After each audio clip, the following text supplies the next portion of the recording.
So I'm the business person here, and I like to call myself the strategist with the personality of the artist, who loves the artist and loves to build the bridge somewhere between what I call sculpting fog and creating a future and documenting history.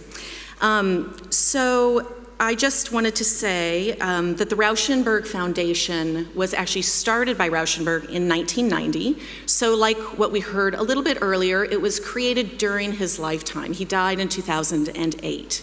It was a very different foundation under his stewardship than it is now, which John spoke to, sort of the rigors of once the estate transfers into the foundation and all of the rules that are incumbent in that structure. The foundation owns all of the remaining artwork that Bob had in his personal collection. A large portion of that is the post-1970s work. We realized all of the real estate, which I'll go through what that was, and very little cash assets. And I think for a number of you that will be relevant, and we'll talk about how we sorted through that. Now, the foundation, after we received all of the assets only 4 years ago, we do three things. We basically manage the artwork through all the loans, consignments, sales, museum shows, archives and scholarship. So that's one aspect of what we do. The second aspect of what we do is we run a philanthropy program. So we give away grants, and I'll talk to you about how we defined the pathway for what those grants would look like. And then the last was we converted his home and studio on an island off of Captiva, Florida, into an artist residency, where we were inspired by his time at Black Mountain College. And we have 10 artists there every 5 weeks, so we serve 100 different artists from all over the world in all different disciplines, from dancers to writers, poets, filmmakers, and fine artists. So that's where we are today. Let's see. So the first thing I wanted to talk about was what happens during an artist's lifetime. As you know, a lot of us are recommending that some of these questions should come up at this time. It's obviously really impossible to deal with your mortality during this time, but I think if you can talk to an artist and ask questions around intent. Bob checked every box. So there's a form in America where you check the box of the things you're interested in. He was interested in everything, which I think you can see even from his artwork. Health and human services, education, the environment, anything that he was interested in. He had that sort of largesse. That's quite difficult when you have, so let's call it an unbalanced portfolio of assets, because we couldn't do everything. So we really had to go through some strategic evaluation of, well, what could we manage with the assets that we had first? So the first thing to ask a question of an living artist is really about their intent. The second is about the time horizon. Do you want your foundation to live in perpetuity?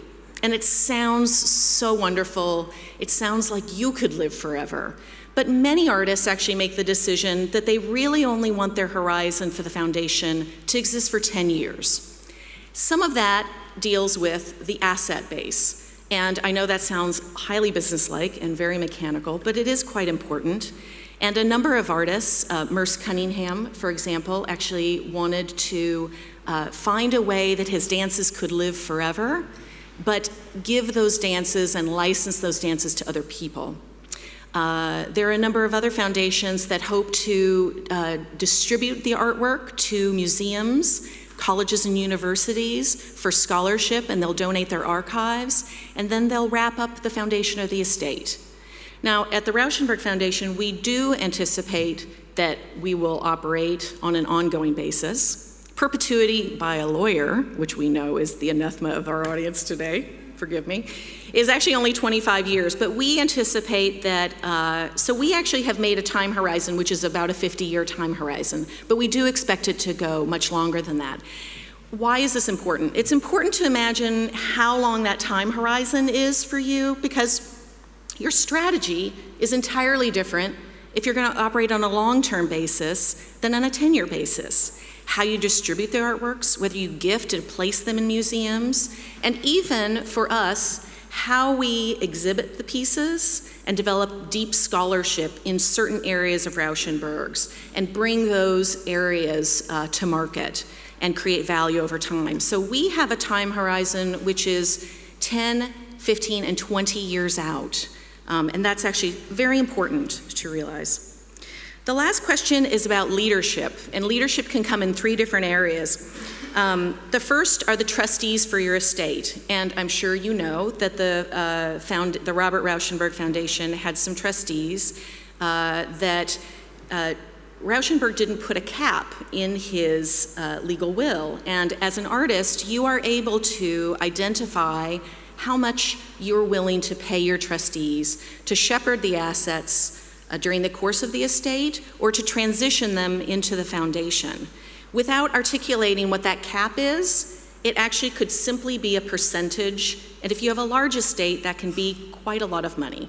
And we look at that money as something that we would be giving to the philanthropic world, and of course, as we've heard before, the people who you think are your friends during life sometimes have a different viewpoint after you're gone. That's a case that's universal throughout art history, so a very important point to realize is the choice of your trustees should be people who knew you really well, should be those close advisors, but also should be professional people who may have a different viewpoint to bring to the table in the distribution of the assets. The second is the board that you form for your foundation. And when I came to the Robert Rauschenberg Foundation, founded under Bob, the board was comprised of staff, which we know is actually in America a conflict of interest, the trustees, who were then voting on paying themselves, which is a conflict of interest, and then some other people who didn't have quite a lot of conflict of interest.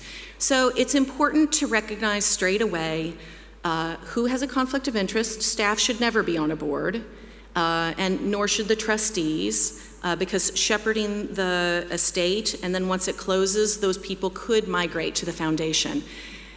An important thing to know is that the skills should be varied. An art person, a financial person, a scholar, somebody who might understand philanthropy, and somebody who might understand philanthropy in the area of interest of the artist. So for example, we've brought on somebody from our board who understands climate change and the environment, which is very important for us considering we're investing so much in this area. So I think that leadership is one of the key questions during the lifetime of the artist. So there are a couple of steps that are really important, and I'm just going to boil it down to 3, and then I'll drill down into them a little bit. I'm going to call it understanding the assets you have, and this actually directs what you will do. The second is defining the values or the lens, the legacy of the artist, because that will also affect what you do. And then the third part is to be very open and porous about the activities, because you have a long period of time, and so I actually am an advocate of piloting projects to see what works and what resonates with the legacy the most, and to be able to change some of those pilot projects over time. So assets, values, and pilot projects. So what you're looking at is, this was the inspiration wall that Bob had in his studio, and on this side, you can actually see one aspect of our warehouse. When I came into the foundation, we had real estate, which I mentioned. We had 2 warehouses. One was actually empty. It was actually more of, I called it a real estate investment. We had the island in Captiva, and we had a home and studio in New York City, which was originally an orphanage with a chapel. The second thing we had, interestingly, was we inherited a lot of corporations. We had a number of investments in large companies and smaller companies that came into the foundation, which, you know, even if you're an art person or a business person, that's not part of a legacy management. So it was something that we realized we need to sell the assets of these corporations so that that could begin to create our investment pool and our endowment. Then we had artwork. very little cash and securities, which many of you may be in this situation as well. We looked at the artwork, and we actually looked at it in two ways. We looked at the Rauschenberg artwork, which was the most important asset we had, and obviously the largest asset we had. And we had non-Rauschenberg artwork, and we had hundreds of pieces from artists that he revered, from Duchamp to Magritte. We had artists who he had worked with, Bryce Marden and Frank Stella. And then we had art from artists who he had traded with or who had gifted to him. So Damien Hirst had sent him a piece because he was so inspired by Bob. You're typically, this is not an asset that even if it tells the tale of Rauschenberg, very personal pieces, a John Cage score, a drawing of Trisha Brown's foot that she had given to Bob, some artwork from Cy Twombly that he had developed while in Captiva with Bob. Very personal pieces. But the critical decision we made was, it was actually more important for these pieces to be sold and create an ongoing operating endowment for us, or to be gifted to scholarship or institutions who could use those assets very well. So we donated the John Cage scores to the New York Public Library for Performing Arts, and we had a choice. We actually were making a choice between an auction or an exhibition and selling the artwork. An auction is actually a choice that more people make. It's less opaque, it's very transparent, there's not a lot of conflicts, and you can inure a certain value straight away.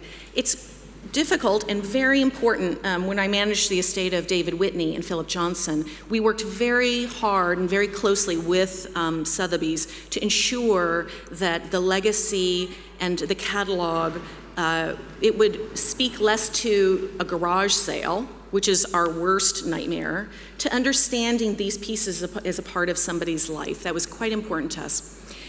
At the Rauschenberg Foundation, we actually made a different decision. We made a decision to have a show at Gagosian, to show the exhibition, to produce a book, and then whatever pieces we didn't sell from that exhibition, we would manage those sales over a long period of time. This is a very labor-intensive process.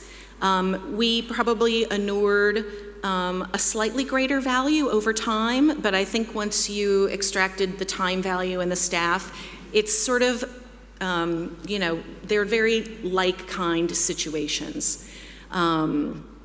This was also a situation where it was right in the middle of the estate and the foundation owning the assets, and that seemed to be the easiest way to go for us. So all of the non-Rauschenberg artwork has actually created our operating endowment. That's the money that we use to operate the foundation and to operate all of our philanthropy.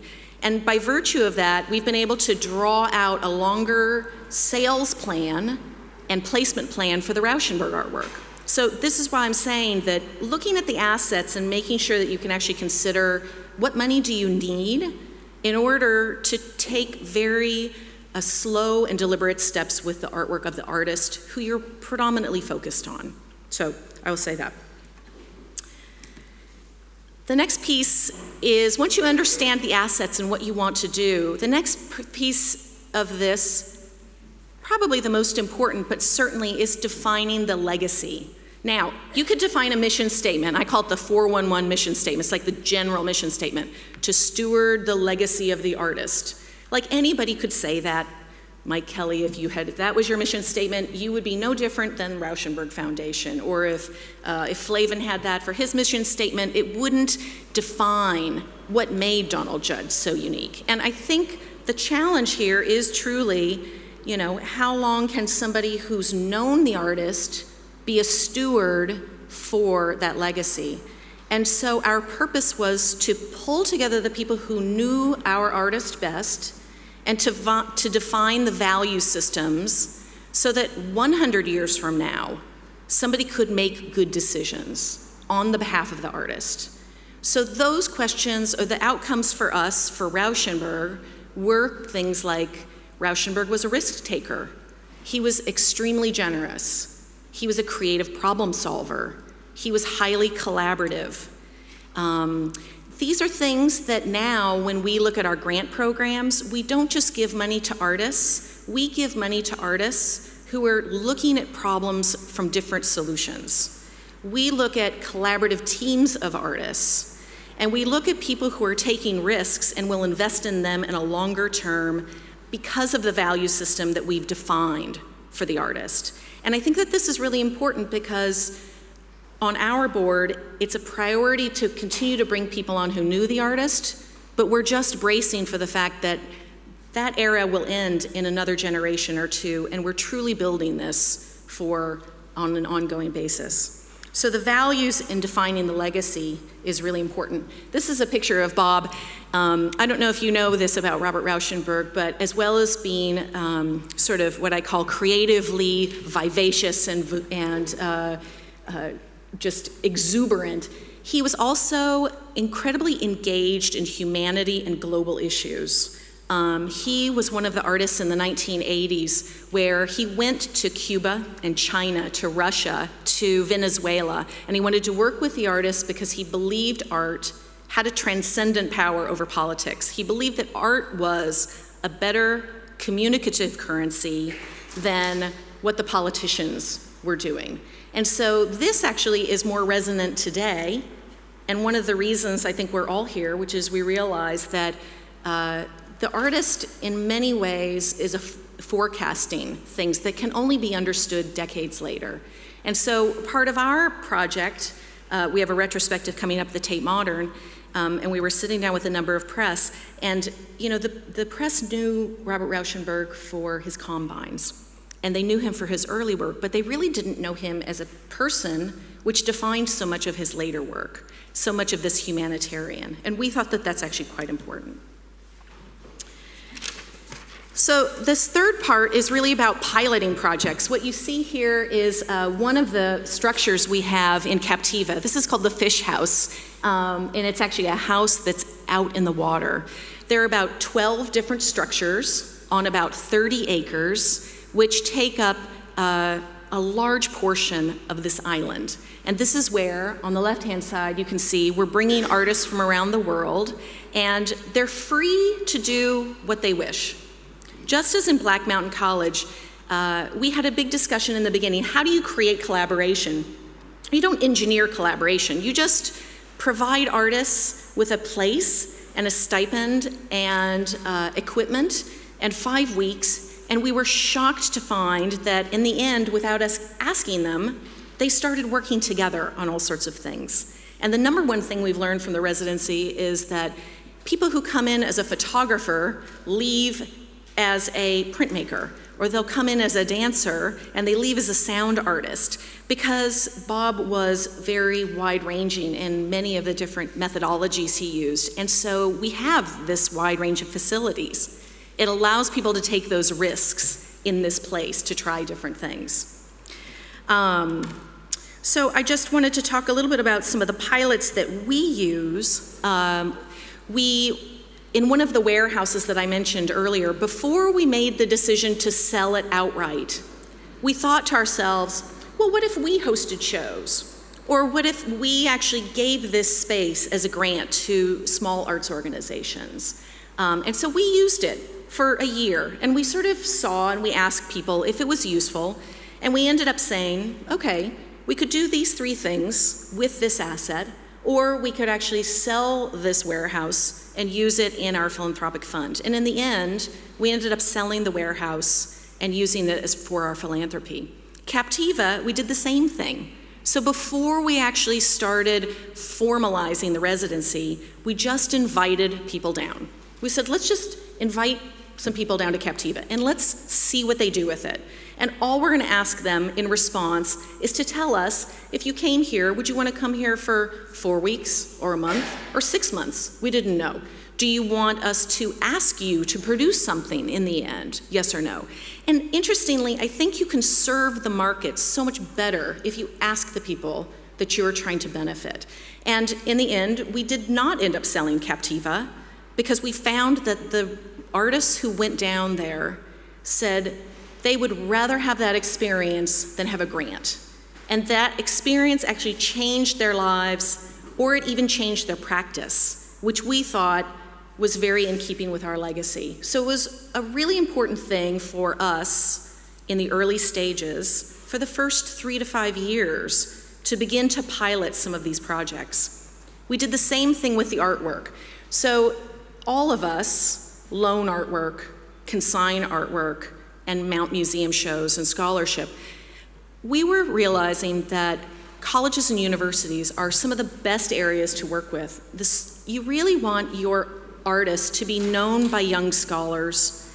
The university museums don't have the money that large-scale museums have, but they also don't have the money to get the artwork, and they don't have the money to insure the artwork. So we made the decision, we set aside a little pot of money, and it wasn't so much, actually much less than many other things we did, and we worked with some schools, and we transported the artwork there and paid for the insurance. It was unbelievable what happened. There were classes that formed around the Rauschenberg, Merce Cunningham, John Cage triumvirate. And they were classes not just in art, it was art history, it was history, music, and dance all came together. So what we ended up with as a foundation, building the legacy of Rauschenberg, just by that simple looking at the barriers for that very important audience for us, the student audience, I think has served us very, very well. So again, I think being able to creatively try different things is very important, so allowing yourself creative license. One of the things that we all deal with is the use and the access of the artwork. It was interesting for us because we have 3 retrospectives coming up at Tate Modern, MoMA, and SF MoMA. But one thing that we realized is Rauschenberg to us is a global artist, and we wanted to ensure that we could place his work and exhibit his work globally. So the slide you have up there is a show in China that we just closed in Beijing of a 1/4 mile. It's a piece that's actually a 1/4 mile long. We had to rent a tanker and take it over there. It was really totally crazy. But I do think that thinking about where your artist needs to be, and not just the curators who are coming to you, but thinking about where you want your artist to be, I think is very important. So proactively stewarding that legacy in terms of access. I have a lot of questions that get asked of us about gallery representation, and similarly when we were defining our goal of positioning Bob and ensuring his history as a global artist, we made a shift from Gagosian Gallery to 3 galleries because we wanted very in-depth representation in Europe, in Asia, and in South America. And so thinking about your strategy and how the galleries relate to that is important as well. So I'm sort of going to close on 2 things. One is there's some external forces here. So we're obviously dealing with our own microcosm. A question came up earlier about licensed use of images. And this is very in keeping with our artist legacy. But one of our archivists came up to me one day and she said, you know, the people in the museums can go and take a picture of a Rauschenberg work and they can put it on Instagram and they misspell Rauschenberg and they get the date wrong. But we actually have constraints for the museums. They have to pay, which of course we waive, or there's a process for them that's quite cumbersome.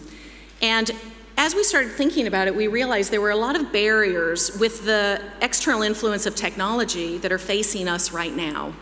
And we made the decision to open up our copyright. So there's something in America called fair use, which is if you have an educational purpose, you have the right to use those images without request. The problem is most people don't use the images without request. They still go through the system of VAGA or ARS or the sister organizations in Europe. And that process is so cumbersome for people, it provides a barrier. So even if we waive the fee, it's still a barrier for teachers, for scholars, for writers. So we made the decision that if you're writing about Rauschenberg or your museum or a scholar, you can have free use of the image. And if you have the image, you don't even have to ask us. And we did that. We tested it, of course. And I will tell you that we've had sort of a profound bump in use of Rauschenberg images. And you might say that's self-serving, but I will say, from a scholar's standpoint, when I heard that teachers were teaching art history to the free images, I would say that that's a part of our responsibility. So I share that with you because I do think, despite the fact that we did waive some of the income that we have, the benefit so far outstrips that. It is truly remarkable. I leave you with a picture of Bob doing his performance, which was little understood when he did it, but I think now inspiring to young artists. This is an emerging field, and I want to thank you so much for organizing this. I know that we are all in this together, whether you come at it from a strategist point of view or a son or daughter's point of view. And I do believe that the long-term stewardship is the most important thing. So thank you very much.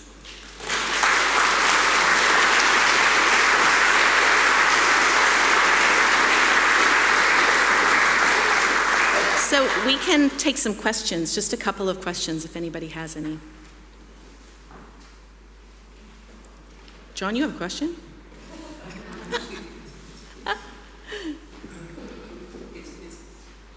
Is this working? Yeah. It's not so much a question. I actually just really wanted to thank you publicly, because we've done it personally, for being so generous and kind to us at the Kelly Foundation. I mean, one of the great things about the foundation world is that it's still a relatively small world, and people are struggling against the odds with the same questions, the same issues, the same problems. And we were just, as a foundation, greatly, benefited by generosity in New York from Rauschenberg, from Warhol, and for various others. And we'd just like to thank you for that. Oh. And I just also would like to underline, here I guess I have to wear one of my two hats. My Kelly Foundation is one, but I'm obviously a professor at the university. And I really applaud, more from the academic hat, because I have to be more careful on the foundation side, but I really applaud this idea of releasing copyright and allowing scholars and writers access to the image much more easily, because I think this is fundamentally important. And everyone in this room, from one side or the other, has found how difficult it is or can be to give, to receive, to transmit these rights. So it's certainly one thing we as a foundation will be also considering. Yeah, I think that control is really the critical, it's sort of the fulcrum piece. And whereas we've tried to control this for so long, it really required us to sort of reverse the concept of control. And what we were doing was giving control to the people who we knew would steward it best for us. So it was less the general public who was snapping the picture, and we were preferencing the people who were scholars. And I think by trusting them, it's amazing what a team we've built that way. And I like to say that this field is additive, never competitive, which I think is by virtue of that. Anybody else? Oh. I would like to ask, is there a difference between an estate and a foundation? I'm sorry? Is there a difference between an estate and a foundation from a legal point of view? Or I heard it several times. There is. Is there somebody who's going to be talking about that legally? Because you mentioned something that while going from an estate to a foundation, you're considering something. So I'm not a lawyer, but I will say that an estate is largely, from the most simplistic version, is the estate is the receivership, the receptacle, where after an artist dies, the assets go into the estate. The estate can stay open and operate as an estate, but in the will, Robert Rauschenberg's will, he had identified that all of his assets, after certain distributions to family members, would be donated to the foundation, which is an operating, let's call it a nonprofit. It's a charity, not in the legal term, but it operates under a nonprofit tax code. So an estate and a foundation are actually quite different, and the legal aspects of them are quite different. So we've never authenticated, and we will not authenticate, but we are embarking on a catalog raisonné, which, as you know, we've been doing 2 years of work just to get to the place where we can say, now we will begin working on the catalog raisonné. One thing that's interesting is we actually haven't seen a lot of fake Rauschenbergs, which is a benefit to us. Another thing is there are sort of the legal cost benefit of it didn't seem to warrant that, what would you call it, armature that you have to create for something like that. I will say we're a foundation that likes to test the rules and find new ways to do things versus, build structures based on the rules.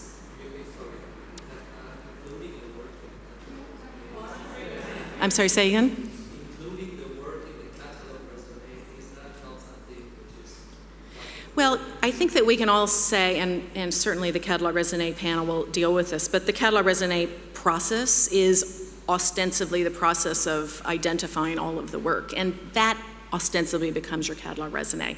I think we're very focused on ensuring that we have a digital infrastructure. That's what we've been working on for the last 2 years, because we want to make sure that that's always accurate. And we all know that sometimes after you print a catalog resume that, something can come in later and adjustments need to be made.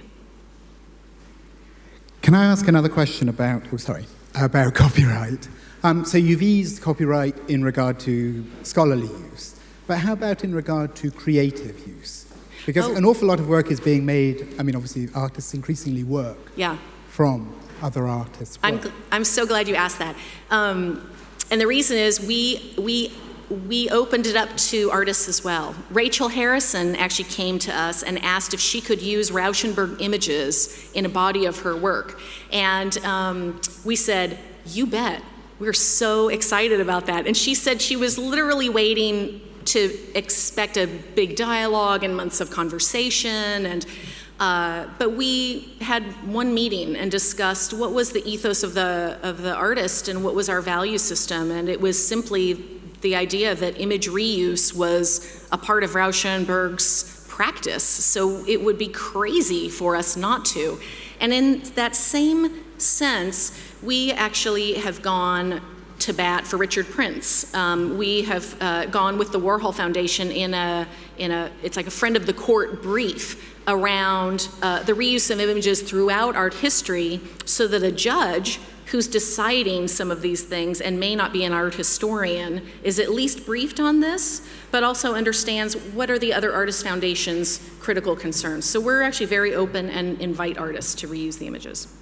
Okay. And the artist doesn't have to ask permission in advance? No, they don't. Wonderful. Hi, quick question. Actually, two. So first one is, what participation, if any, has the descendants or family relatives of the artists in the current running of the foundation? And second, the pool of work of art, I know you described that essentially you sold or separated the the work from that didn't belong to the artist from the one that did belong, but then all of that went to the foundation, or even the pool of work from the artists were separated into two, some for the family, other purposes, and the rest? So the two questions. The first is... participation of the family in the running. Yeah, so Sue Weil was his wife, met in Paris and had a child, Christopher Rauschenberg.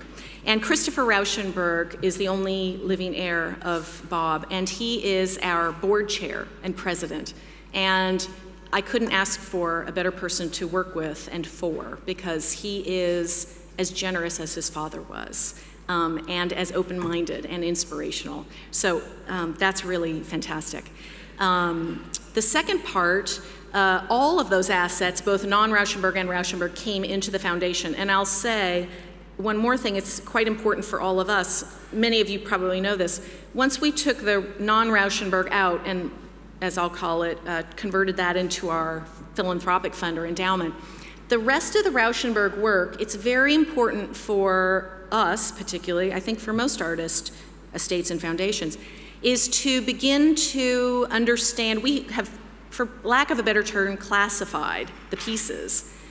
Long-term hold, to keep them in perpetuity, to loan, to exhibitions, etc. Some of the most important pieces that we really don't want to let go of for quite a long time.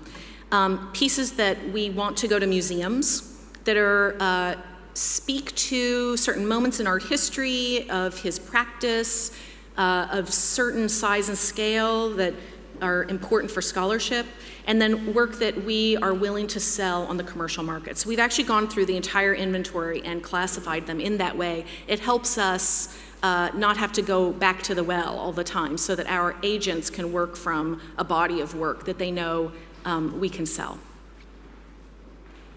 Okay, I want to thank you very much, and we're ready. Here we go.